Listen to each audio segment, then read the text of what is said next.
Hello everybody and welcome to the final part of the unbelievable top secret diary of pigs with me, Emma Stamp, the person what wrote the book and what drew the pictures in the book.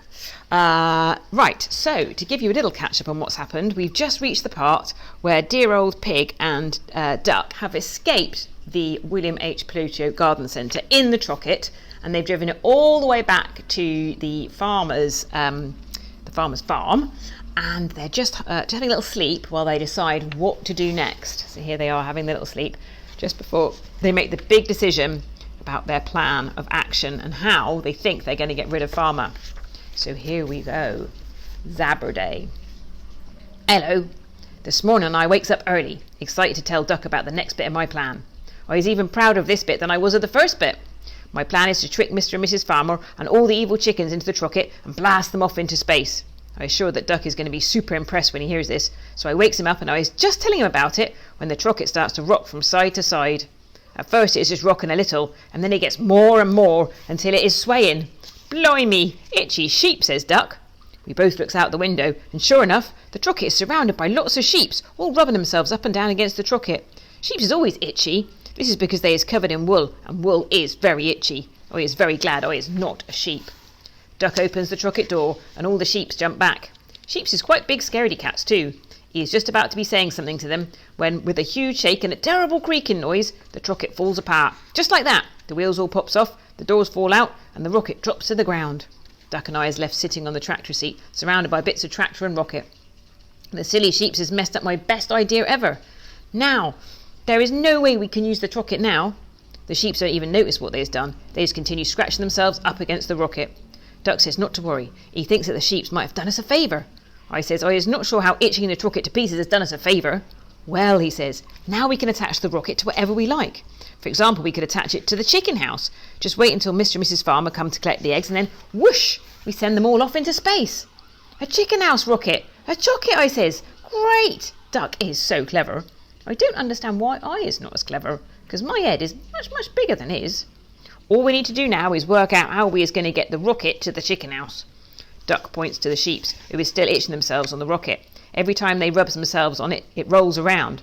The sheeps can help move us. Perfect. Well, nearly perfect. We has to get the sheeps to agree to help us, and sheeps, along with being itchy and a bit scaredy, is also very lazy. Duck, who speaks sheeps, stands on top of one of the tractor's wheels and calls to them. Morning, sheep, says Duck. Itchy bags. Yar, they all says back in one big voice. Sheeps does everything together, even talking. Sheeps is a very easy language to understand, because they is too lazy to use many words. If I listens very carefully, even I can understand what they're saying.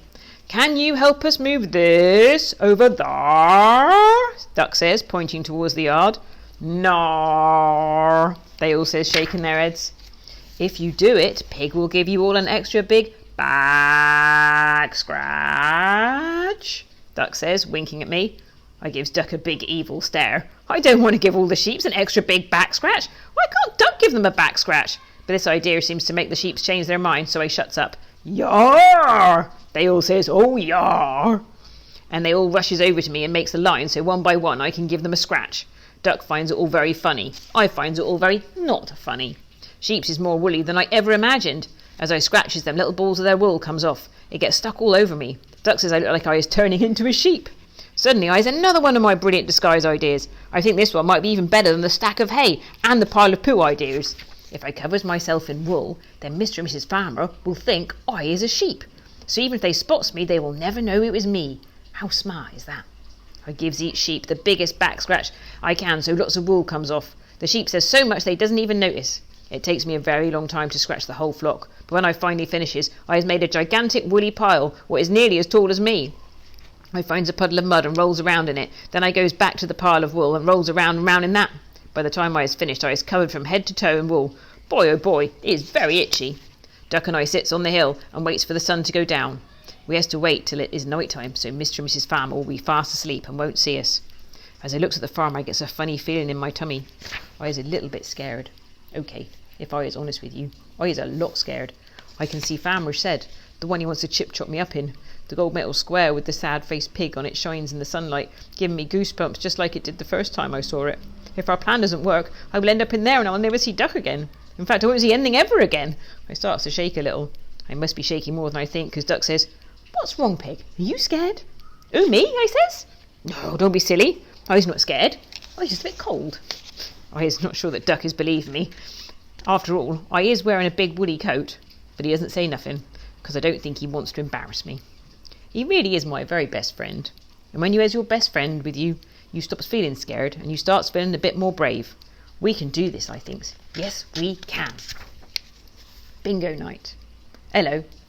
When I told you that things what have happened has been bonkers, well, they has never been as bonkers as what happened last night. What happened tonight is much more bonkers than all the bonkers that I's ever said was bonkers. Wow, that's a lot of bonkers. I is starting to go bonkers just writing bonkers so many times. Anyways, here is what has happened. Finally, as the sun started to set, the sheep stood in a big circle around the rocket and slowly started to itch it across the field. I stood among them, pretending to be a sheep. Duck walked in front and gave directions. By the time he reaches the gate to the yard, the sun has totally gone, and the bright stars and moon are all we has to help see our way. As we slowly pushes the rocket into the yard, I clearly sees Farmer's shed, but I don't feel scared inside no more. I feel sort of excited. I knows what we has to do. I just wants to get on and do it.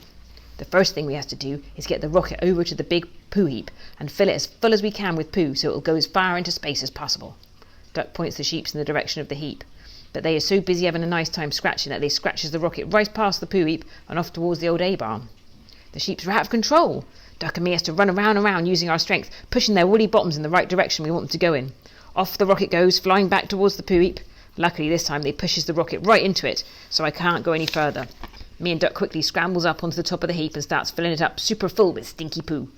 The sheeps continue to busily scratch away. Duck tells the sheeps not to itch against the go button in case the rocket accidentally takes off.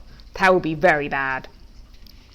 We then gets the sheeps to push the rocket over to the chicken house. The sheeps is not very accurate, and me and Duck has to push and shove them in the right direction so they don't itch the rocket into Cow's shed by mistake. He's not wanting Cow to rocket off into space. Cow is way too nice and full of yummy milk. As we get close to the chicken's house, I can hear the sound of the evil chicken snoring. Snore, snore, snore. Luckily, the sheeps is getting tired and slowing down, so we can control where the rocket is going more easily. With a final wiggle and waggle, we gets the rocket into position. Duck tells the sheeps they can stop. I thinks they would have liked to itch themselves on the rocket forever. They all turns and looks at me. I knows what they is thinking. They is thinking they wants another piggy back scratch. He shakes my head. No way as I drink that again. Duck quietly reminds them there are lots of bits of old tractor in the field that they can go and scratch themselves on. This does the trick. They all turns and scuttles out of the yard and back up the field. We is left all alone, just me, Duck, and the poo-filled rocket. We put the final touches to our plan. We pushes some dirt and soil from the yard up against the rocket so Farmer won't notice it at all. All we has to do now is wait for morning and Mr. and Mrs. Farmer to come and collect the eggs. How exciting, I thinks. This is going to work. And then I goes and ruins it all. It's not a very big fart what he lets out, just a little excited one, but it is very, very smelly. You know how sometimes the small ones can be the worst? It is so smelly that it wakes the evil chickens. Before I even has a chance to hide, one of them slides open the door. It's the super evil one. It looks right at me with its evil black eyes and it says, "Well, well, well, what on earth do we have here? A sheep that smells like a pig. I do believe it is you, smelly, welly, piggy, wiggy. And that in another of your stupid disguises." "No," he says, trying to stop my voice shaking. "I can't believe it. They know it's me. I is not pig. I is a sheep." If you are a sheep, my dear boy, why are you speaking pig?" "Oh no, how silly of me." All the other evil chickens poke their heads out and stare. "Oh dearie me, you silly piggy wiggy. We have been expecting you. We saw you go all the way into space and then stupidly turn around and come all the way back down to Earth. We saw it through our telescope. You really are the stupidest creature in the whole wide world." I starts to argue that it wasn't my fault, it was the stupid sat-navs, but the evil chickens don't care. "Well, it makes no difference now. You are back, and you know how pleased the farmer will be to see you. Chippy choppy uppy piggy wiggy. Cla cla cla cla cla cla cla."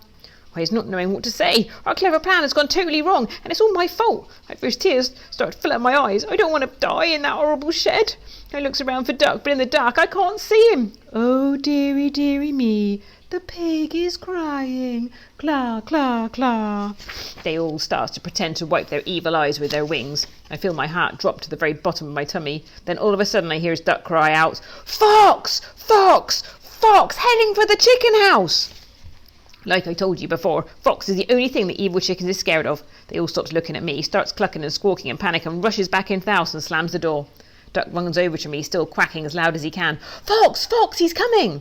Oh no, I says, realising. You has to hide. I just want him to eat you up too. Don't be silly, Pig, he whispers. There's no fox, but we have to make the evil chickens think there is.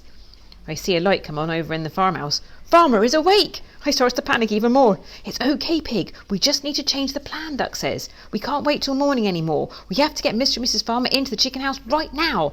Farmer loves his chickens. He won't let Fox eat them all up. Now I is understanding. Farmer will come to save the evil chickens. Duck is so clever. In the distance I hears the thud of footsteps and then bang! Farmer and Mrs. Farmer come flying out the front door. They run straight towards us. As soon as they steps inside the chicken shed, you shut the door, Duck says, and I'll start the rocket. Duck quickly disappears into the dark. Now I'm standing alone. My legs go all wibbly wobbly. All I can think is, what if Farmer isn't fooled by my disguise either? He will take me into the shed and I will never ever come out. My heart starts to pound so hard I can't even hear the footsteps as they run across the yard. Before I knows it, there's right next to me. Boom, boom, boom goes my heart. It is so loud I was worried they will hear it too. I was too scared to look at them. I just looks at the floor and does the only thing I can think of. I goes, bah! Farmer mutters something what sounds like, get out of my way, sheep. He gives me a big shove and they both charge towards the chicken house. Ha ha! Evil chickens, you was wrong. My disguise is very good after all. Mr. and Mrs. Farmer runs up to the little steps that lead up to the chicken shed, opens the door and goes inside. I runs up the steps after them, closes the door and presses my big bottom as hard as I can against it, so Mr. and Mrs. Farmer can't open it and get out. I looks down at Duck. He gives me a little nod and then presses the big green go button on the side of the rocket. Roar! The rocket comes to life. Flames fire out of it. The power of the rocket slowly starts to pull the legs of the chicken shed out of the ground. Mr. and Mrs. Farmer and the evil chickens pushes hard against the door, trying to get out. I knows I mustn't let them, but there's a lot of them, and the only one of me, and then just like that, bam! The door is open, and I is lying on my back at the bottom of the steps. Mr. and Mrs. Farmer both tries to squeeze out of the small door at once. This can't happen, I think. They can't escape and chop me into little pieces and eat me. Fart! I hear Duck shout over the noise of the rocket. Fart, Pig! Fart now! I has no idea why Duck wants me to do this, but I has no time to ask why. I does the biggest fart I can. And then the most amazing thing ever happens. The flames from the rocket catch it on fire. Huge flames fire out of my bottom and up towards Mr. and Mrs. Farmer. They stop trying to escape and hold their hands up to their faces to protect themselves from my fart flames. The fart flames also burns off all my wool. I sees Farmer look down at me. I was covered in black soot and little bits of wool still stuck to me or smoking. I is no longer a sheep. I is a pig again. Well, a smoking, black-coloured pig. Farmer rubs his eyes. I is not sure he believes what he's seeing. Pig? I hear him say. Roast pig? For a tiny moment I remembers how much I used to love Farmer, how happy I was when he called me by my special name. Then just like that, whoomph, the wooden legs pull out of the ground, the chocolate rockets off. Goodbye, I says, give him a little wave. Duck and I watch until the chocolate looks just like any other star in the sky. Goodbye, Mr. and Mrs. Farmer. Goodbye, evil chickens. I hopes you find somewhere nice to live in space and never ever comes back. There we are. Them rocketing off into space. So, Yapper Day. Hello. It is a couple of days since I has written to you. That is because I has been very busy eating. I has eaten 1. All the vegetables in Farmer's vegetable patch. 2. All the corn in the corn shed. Duck helped a bit. 3. All the old slops in Mr. and Mrs. Farmer's rubbish bins. 4. All the slops in the cold white mini shed in Mr. and Mrs. Farmer's house. Some of the slops in there was a bit cold, so it made my head hurt when I ate them. 5. All the slops what Mr. and Mrs. Farmer kept in little metal tins. Getting them out was great fun. I simply jumps on the tin and all the yummy slops flies out everywhere. I then goes around and licks it all up. Yummy! Number 6. All the special biscuits what I found next to Mrs. Farmer's bed. Farmer biscuits are much more tasty than animal biscuits. I tried not to eat everything to save some slops for later, but once I started I couldn't stop. It was all too yummy. I thinks maybe I has been a very silly pig, 'cause now I has nothing to eat but yucky grass. I goes over to Duck Pond and I tells Duck how much I misses my slops. Duck says he kind of misses his corn. Cow is getting a bit bored of hay too. I says that I wishes there was such a thing as a nice farmer, a farmer who wouldn't want to eat me and Duck up, and who would take care of Cow and all the sheeps. Duck says that there is. They is called vegetarian farmers, and they only likes eating vegetables.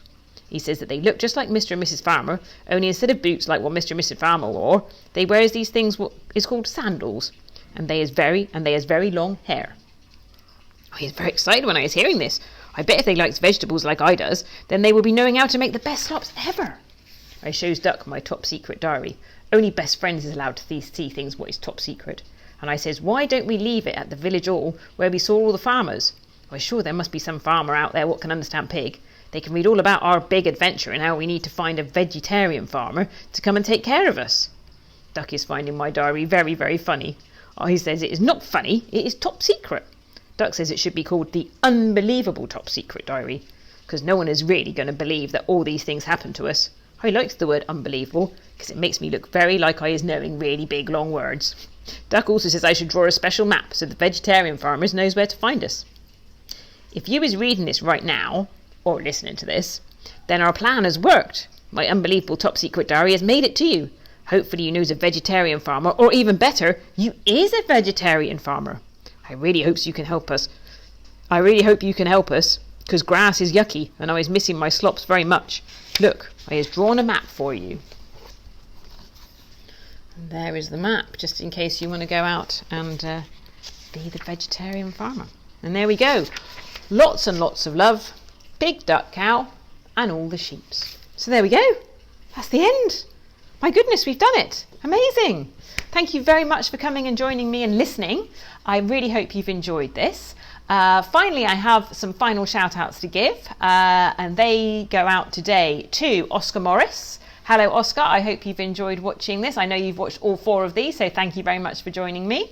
Also to Alfie Pott, who very kindly wrote me a lovely letter the other day, which was just so nice to read and brilliantly written. So thank you so much, Alfie, and hello to you. And finally to Thor Quinn, who I hope has been watching this today too. So thank you guys, and thank you to all of you for watching this. And maybe I'll do some more pig readings very soon. Bye-zy bye.